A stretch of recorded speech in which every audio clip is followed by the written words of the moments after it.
Model একাডেমির online ক্লাসে সবাইকে স্বাগতম।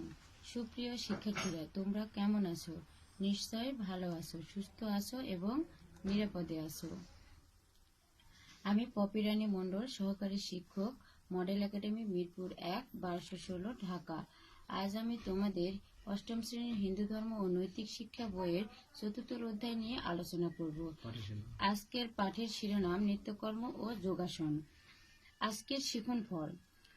যোগাসন কাকে বলে, যোগাসন কত প্রকার ও কি কি তা বলতে পারবে। নিত্যকর্ম অনুশীলনের প্রভাব কি তা বলতে পারবে। গোমুখাসন কাকে বলে তা বলতে পারবে। নিত্যকর্ম হচ্ছে পরম পবিত্র কর্ম।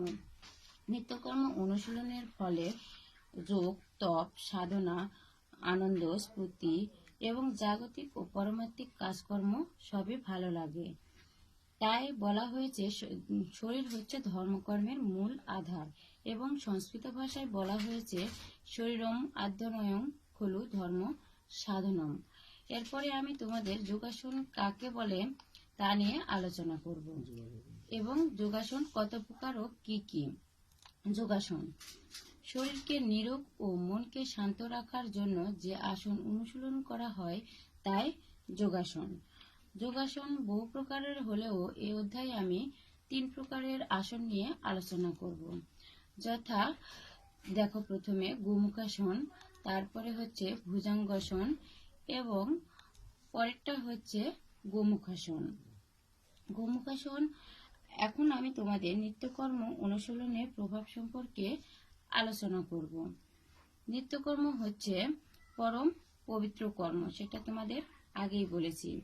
নিত্যকর্মের ফলে কাজে অলসতা আসে না, সব কাজ মনোযোগ সহকারে করতে পারে এবং সময়ের 1 পুর, অসময়ের 10 পুর, এজন্য এখানে বলা হয়েছে।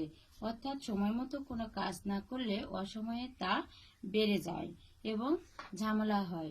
ছবিতে দেখতে পাচ্ছ, প্রভাতকালের আধ্যাত্মিক কর্মকাণ্ডের সকল ফলই শুভ হয়, তাই তারা উষাকালে বা প্রভাতকালে সূর্য দেবতাকে প্রণাম জানাচ্ছে। নমস্কার হচ্ছে বিনম্রতার প্রতীক, তাই আমরা পিতামাতা, বিদ্বান, বয়োজ্যেষ্ঠ এবং গুরুজনদের নিত্য নমস্কার করব। এখন নিত্যকর্ম অনুশীলনের ফলে মন ধীর, স্থির, শান্ত থাকে, শরীর সুস্থ, কর্মঠ থাকে এবং জীবন শুদ্ধ, পবিত্র ও নির্মল হয়। এখন আমি তোমাদের গোমুখাসন নিয়ে আলোচনা করব। গোমুখাসন কাকে বলে?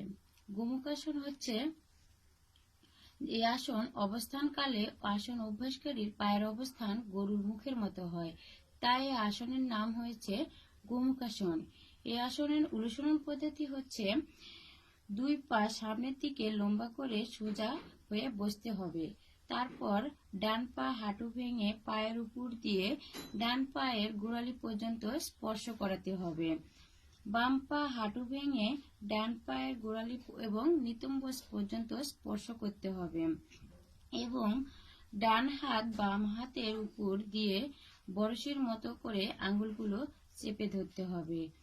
এ সময় ঘাড় ও মেরুদণ্ড কি থাকবে? সোজা থাকবে এবং দৃষ্টি থাকবে সামনের দিকে।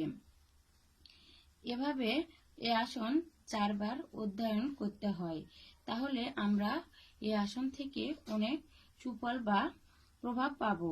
সেটি হচ্ছে পায়ের পেশি নমনীয় হবে, হাঁটুর বাত নিরাময় হবে, অসমান কাঁধ সমান হবে এবং হজম শক্তি বৃদ্ধি পাবে।